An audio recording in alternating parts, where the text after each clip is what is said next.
کیا حال ہے آپ کے؟ وعلیکم السلام. خیریت سے ہیں؟ ہاں جی. آپ کے آنے سے پہلے ابھی ہم ایک گفتگو ان کے ساتھ کر کے ان کے ویوز جان رہے تھے. آپ نے سنا ہوگا کہ آج کل لوگ خود ایکسپیرینس کرنے کے بجائے اپنی فوٹو گیلری زیادہ بھرنا چاہتے ہیں, چاہے کھانا کھانا ہو, کہیں پہ جانا ہو, کہیں ٹریول کرنا ہو, ہر چیز. اور آپ نے ویوز سنے کہ لوگوں نے کہا کہ ہم لوگوں کو دکھانے کے لیے کرتے ہیں.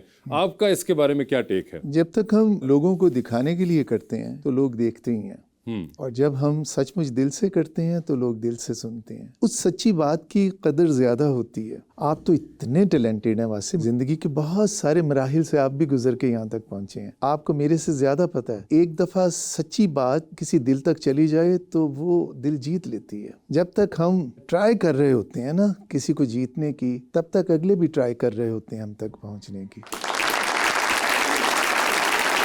اور یہ جو ہماری جنریشن جو ہے, ہم 50s میں ہیں, ہماری جنریشن اتنی مختلف جنریشن ہے اور اتنی تبدیلیاں اس نے دیکھی ہیں. بالکل. TV, black and white TV, colour TV, V C R, fax machine سے ہوتے ہوتے ہم انسٹاگرام اور اس سے بھی اگلی ٹیکنالوجی میں آ گئے ہیں. بالکل. مجھے یہ فیل سچ مچ ہوتا ہے کہ اس وطن عزیز میں اب تک کے لیے جو بھی خرابیاں, جو بھی مشکلات آئی ہیں, اس میں اگرچہ ہم نے کیا کچھ نہیں, لیکن ذمہ دار ہماری جنریشن تک کے سارے لوگ ہیں. یہ جنریشن سچ مچ بہت انمول جنریشن آئی ہے. مجھے لگتا ہے کہ یہ پاکستان انہی لوگوں کا ہے, اور سچ مچ یہی بچائیں گے, کیونکہ اس جنریشن میں جتنے سافٹ ہارٹڈ, جتنے رحم دل, جتنے سچے یہ لوگ ہیں. یعنی آپ اپنے گھر میں بھی بچوں کو دیکھیں, بچے آپ کو کبھی کبھی روک دیتے ہیں, یہ آپ کیوں کر رہے ہیں ڈیڈی, نہ کریں. پیٹس کے لیے پیار, غریب لوگوں کے لیے ہمدردی, سچی بات, جھوٹ کیوں بول رہے ہیں, سچ بولیں.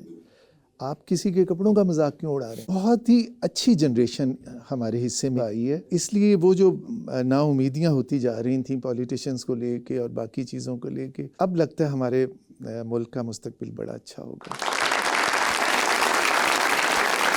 عدیل صاحب, آپ کی جرنی کے بارے میں مجھے یقین ہے کہ آپ تقریباً 200-300 کروڑ انٹرویو اب تک دے چکے ہوئے ہیں, جس کے اندر مختلف جگہوں پہ یہ بات کر چکے ہوئے ہیں آپ, مگر جرنی آپ کی بڑی زبردست رہی ہے. اور آپ نے بھی ریسنٹ ٹائمز کے اندر سوشل میڈیا پہ بھی اس کے بارے میں دیکھا ہے کہ آپ نے بتایا کہ آپ نے بہت ہی ہمبل بگننگ سے سٹارٹ کیا, اور اس کے بعد ماشاءاللہ you have reach where you have reach. Sir, اس سب کے درمیان میں بہت سی تلخیاں بھی فیس کی, اور میں بھی کرتے رہے ہوں گے لیٹلی کچھ عرصہ پہلے تک بھی. سر, یہ اتنی پازیٹیوٹی کہاں سے لاتے ہیں؟ زندگی میں بہت دفعہ ہار کے اور پھر جیت کے بھی یہ سمجھ میں آیا کہ آخری کامیابی آپ کو پازیٹیوٹی سے ملتی ہے. ناکامیوں سے جتنے آپ تلخ کڑوے ہوتے چلے جاتے ہیں, اتنے کامیابی سے اور دور ہوتے چلے جاتے ہیں. اور پھر ہیومن بیہیویئر ہوتا ہے, ویدر آپ فرائڈز, روش, ایبنگھاؤس کو اسٹڈی کریں, کہ وہ ہمارا کتنا قریبی رشتہ دار ہی کیوں نہ ہو, جب ہمارے ہاتھ میں اس کی کمزوری لگ جائے نا کہ وہ سو اینڈ سو بات پہ چڑھتا ہے, تو ہم جب بھی اس سے ہارنے لگتے ہیں کسی بھی چیز میں, ہم اس بٹن کو دبا دیتے ہیں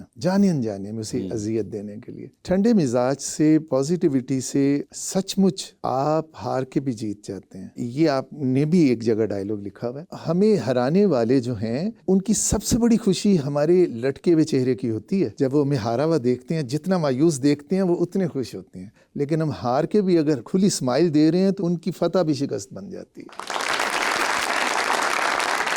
اب مجھے یہ بتائیے عدیل صاحب کہ یہ جو آپ کی پرسنالٹی کا ایک پہلو ہے, فرینکلی یہ کچھ عرصہ پہلے تک لوگوں کو نہیں پتا تھا, انکلوڈنگ می, میں بھی شاید ان میں ہی ہوں گا کہ جن کو نہیں. میرے لیے عدیل برقی ہمیشہ ایک سنگر تھے جو کہ ایک بڑے خوش شکل سنگر ہیں, خوش لباس ہیں, اور وہ گانا گاتے ہیں, دیٹ واز اٹ. یہ ایک نیا پرسنالٹی کا, مطلب ہمارے لیے نیا ہے, آپ کے لیے تو نیا نہیں ہوگا, کہ یہ جو اینگل آپ کا نظر آنا شروع ہوا جس میں آپ سوشل میڈیا پر آئے اور آپ ایک اتنی زبردست باتیں کر رہے تھے. اور جو میرے لیے سب سے انٹرسٹنگ بات ہے آپ کے اس پورے سوشل میڈیا جرنی کی, کہ میں نے بڑا کم دیکھا ہے کہ کسی انسان کو, میں 100% نہیں کہوں گا تو 98% بھی پازیٹیو کامنٹ مل رہا ہو اور فیڈ بیک مل رہا ہو. یہ آپ کو آئیڈیا کس نے دیا تھا کہ یہ جو باتیں آپ نے ساری سیکھی ہوئی ہیں, یہ آپ ذرا دنیا کو بھی بتائیں, اور سنگر کے علاوہ والی بھی اپنی شناخت کرائیے. Let's start from the beginning.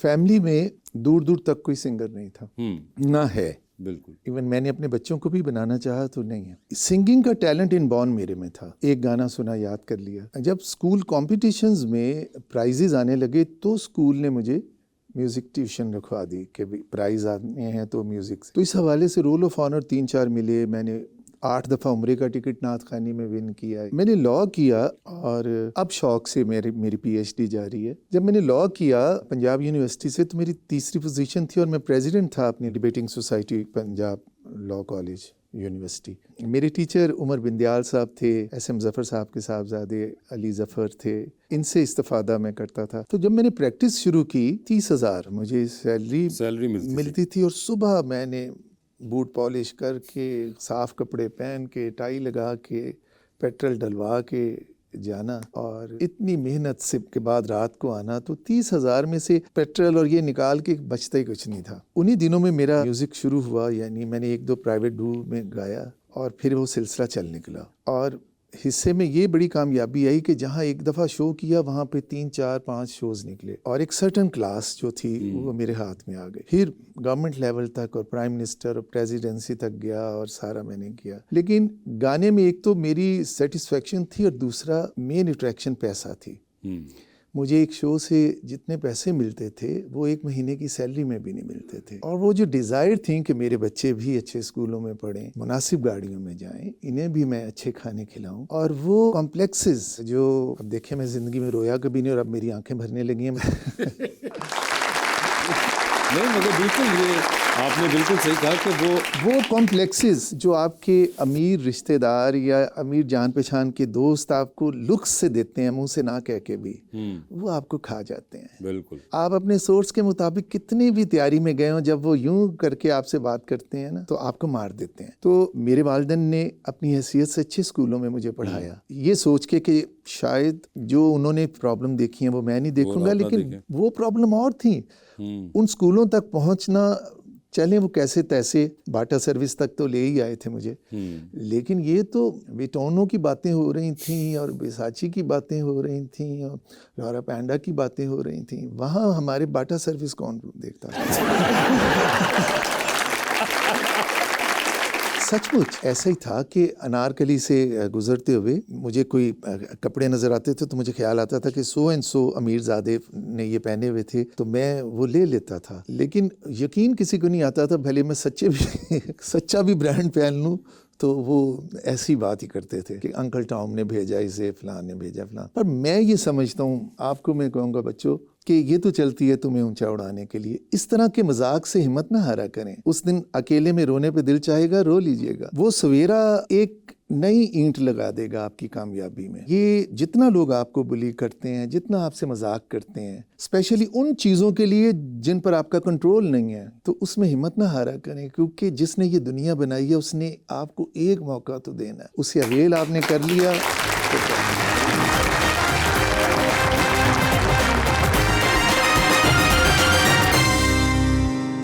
Welcome back to گپ شپ. عدیل صاحب, آپ کچھ اپنے ماضی کے بارے میں بتا رہے تھے. میں 30 کا نہیں تھا جب میں یو بلاک میں 2 کنال کا گھر میں نے اپنی محنت سے لے لیا تھا. محنت ان دا سینس کہ گا کے لیتا تھا نا, اور جو انعام ملتا تھا وہ بھی سامنے ملتا تھا, اور فیس بھی مانگ کے لیتا تھا. اس میں نہ کسی کو دھوکا تھا, نہ فراڈ تھا, نہ کچھ تھا. تو وہ پیسے جمع کر کے میں نے اپنا گھر لیا, جو آپ نے بہت سارے ڈراموں میں بھی دیکھا. ابا جان کو سچ مچ تب بھی اتنی خوشی نہیں ہوتی تھی.